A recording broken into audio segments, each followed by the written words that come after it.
Bom, você é professor do Departamento de Geografia da USP. E o que é que você estuda especificamente? Climatologia, é isso? Climatologia antártica, do continente antártico, já há 20 anos.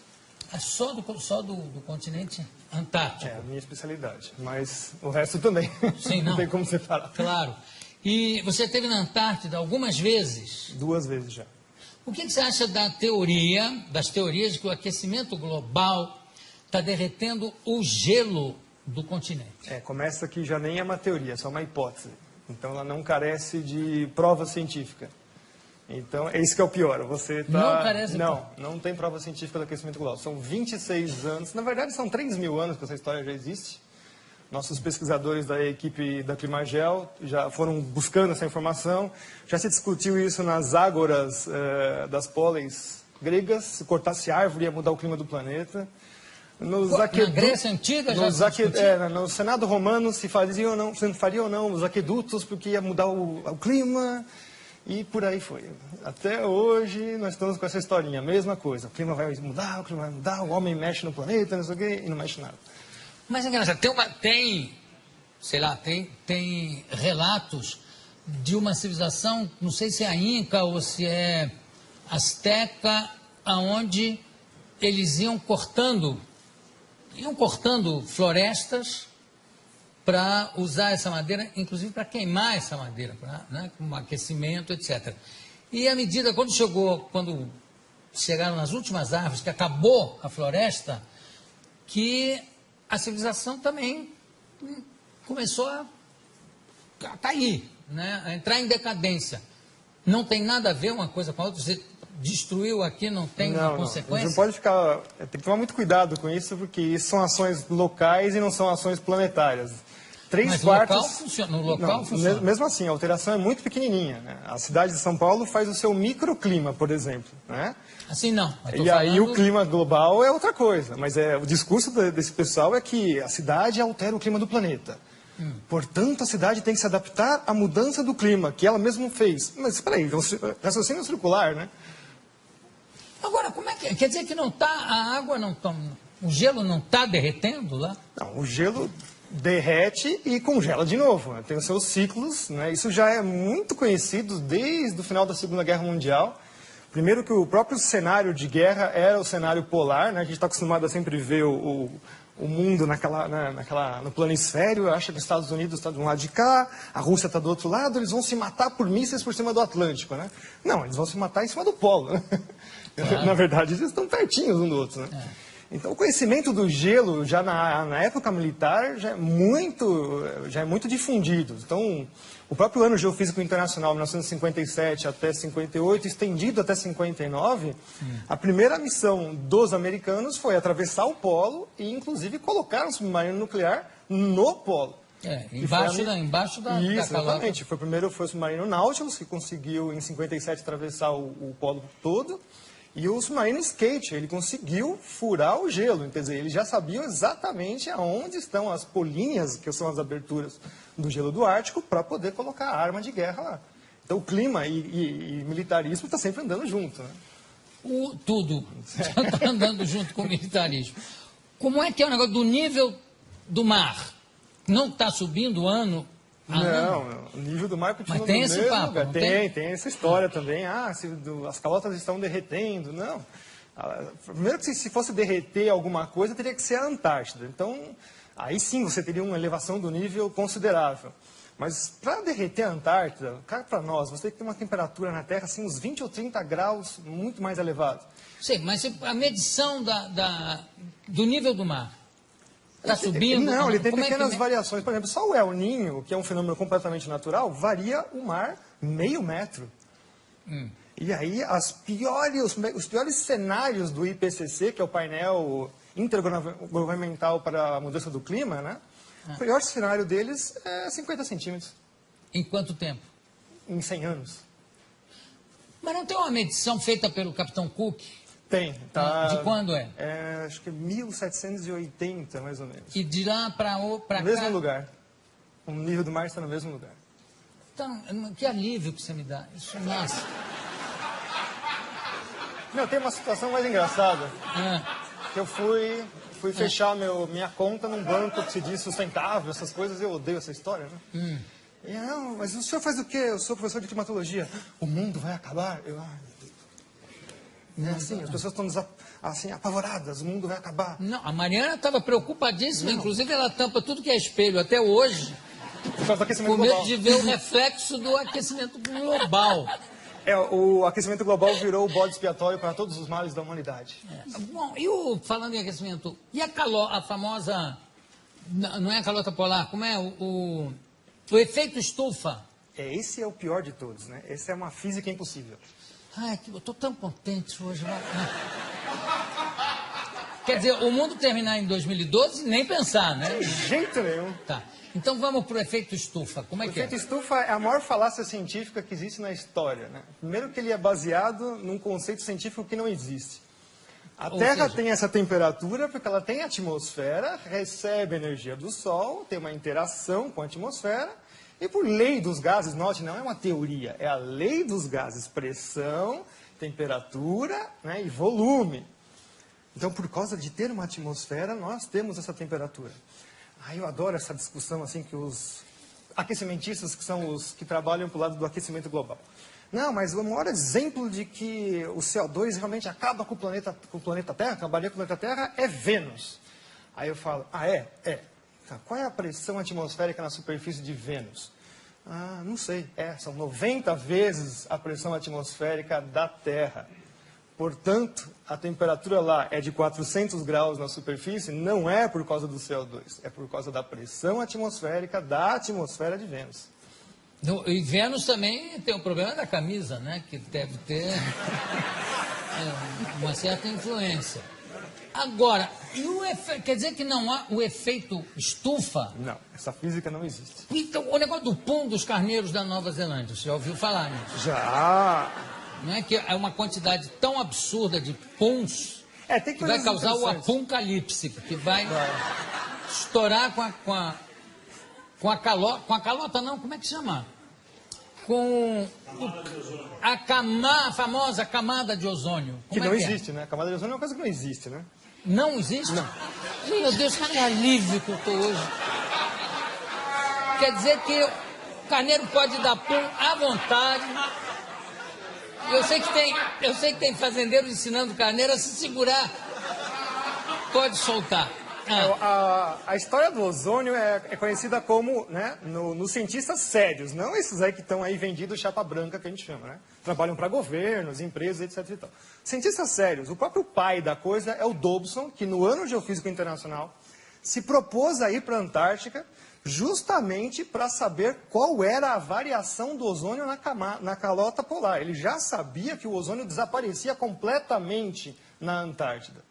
E aí, de lá para cá, os caras desaparecem com essas informações e falam que é o seu desodorante que destrói a camada de ozônio. Nossa! Nunca mais eu pego um sujeito fedendo, que eu brigar com ele, para botar um desodorante, Aí canalha. quando você vai ver o que acontece, é a quebra das patentes dos CFCs, os gases refrigerantes. Então, em 87, começam a terminar as patentes, elas começam a se tornar públicas, você não precisa mais pagar royalties para elas. Então, a indústria toda que detém essas patentes lança um substituto chamado HCFC, que é um organofluoroclorado como qualquer outro, mas custa, né, o CFC passa a custar $1,38 o quilo, o outro passa para $38 o quilo. Mas a grande vantagem é que ele não funciona em nenhuma das geladeiras anteriores, ar-condicionado e tudo mais. Então, é extremamente sustentável. Você tem que vender, jogar tudo fora e comprar tudo novo. Hoje, as patentes vencem em 25 anos. Então, o discurso agora é que os HCFCs, milagrosamente, descobriram que ele também faz mal para a camada de ozônio e aquecimento global. Mas o melhor é o preço, que vai ser o substituto. Que as empresas agora falaram que vão garantir que não vai dar mais problema. Né? $128 o quilo. E também não vão funcionar nos outros equipamentos. Eles têm sempre essa jogada, né? Se vocês perceberem agora, mas não é só trocar o gazinho do refrigerante. Parques industriais inteiros têm que ser trocados. Porque existem os sistemas de refrigeração central, caldeiras e tudo mais. Se vocês perceberem agora, Todos os produtos estão passando a butano de novo. Os CFCs, quando eles vieram no final dos anos 40, 50, eles vieram justamente para resolver o problema de explosões em fábricas, porque é um gás totalmente inerte, não tem nenhum problema com ele. Então, hoje nós estamos voltando para trás, né? Começo de século XX de novo, por uma mentira que é que esse gazinho destrói a camada de ozônio. Qual é o gás que destrói a camada de ozônio? A hipótese, é uma hipótese de novo Sei. antrópica, que nunca foi provada, é que os CFCs, os gases organofluoroclorados, conseguem destruir a camada de ozônio. Butano. O butano não. O butano está isento disso. Ele fica lá, por enquanto, né? Até alguém arrumar um problema com ele. Tem uma coisa que me chama muita atenção, Ricardo, é que sempre que você vê o anúncio de um fenômeno astronômico, a queda de um meteoro, ou um fenômeno geográfico e físico, sempre é assim, a temperatura chegou a não sei quantos graus, que não acontecia desde 1920. A nevasca que aconteceu esse ano não se via desde 1887. Quer dizer que sempre anteriormente, teve alguma coisa pior? Sim, nossa, muito pior. Pois é, então por que essa coisa catastrófica, né, de achar que a próxima será a pior? Se nunca acontece isso. Os registros paleoclimáticos mostram coisas assim muito piores, tipo o nível do mar subir 50 metros em 100 anos, a temperatura subir em 50 anos 8 graus, e o pessoal está falando que vai subir meio grau em 100. Que isso, é piada isso? Isso é uma piada.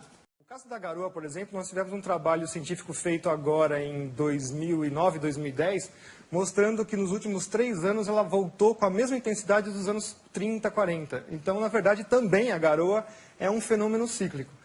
O que carece hoje em dia muito é a observação. Nós temos pouca observação realmente dos fenômenos climáticos dentro da cidade. A gente até fala que é o clima citadino, na verdade, né? Em geral, nós temos também pouca observação. A partir dos anos 90, fechou-se estações meteorológicas no mundo inteiro. O próprio presidente Collor de Mello fechou diversas estações meteorológicas aqui no Brasil também. Então, a gente carece bastante de informação meteorológica in loco. Os satélites medem, mas sempre tem assim um problema de método, enfim, não é uma coisa tão fácil. A influência do desmatamento no clima global. Não existe. Não, infelizmente. Não existe? Não. E no clima local? Mais ou menos. Uma coisa que as pessoas também não sabem... Quer dizer, a Amazônia, então, não é o pulmão do Não, tem mundo? que tomar cuidado. Não, nunca foi. Nunca foi. Nunca foi. Essa teoria já foi derrubada nos anos 80. Já. Não são é nem os a oceanos. pleura, nada? Não, são os oceanos. Tenho aqui ao meu lado o professor Ricardo Augusto Felício, climatologista, estamos falando sobre clima. A gente fechou o último bloco falando para minha desolação que a Amazônia não é o pulmão do mundo. E não tem influência, o desmatamento não tem influência no clima? Tem que tomar cuidado com isso, porque quando eu falo isso, significa que eu estou autorizando a destruir a floresta. Não, de forma... Mas a gente tem que tomar cuidado, porque o aporte do ambientalismo é esse contra as pessoas que falam...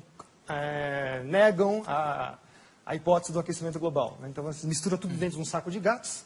Você fala, tá vendo? Esse cara está autorizando a gente destruir a floresta. Não, a Amazônia está lá, não é para ser destruída. Aliás, eu acho que nem é possível destruir a Amazônia, porque grande parte dela está plantada embaixo, quer dizer, é embaixo d'água, você para chegar na raiz seria, né? São 6 mil quilômetros desse novo aquífero que descobriram embaixo da Amazônia. Ganha do aquífero Guarani.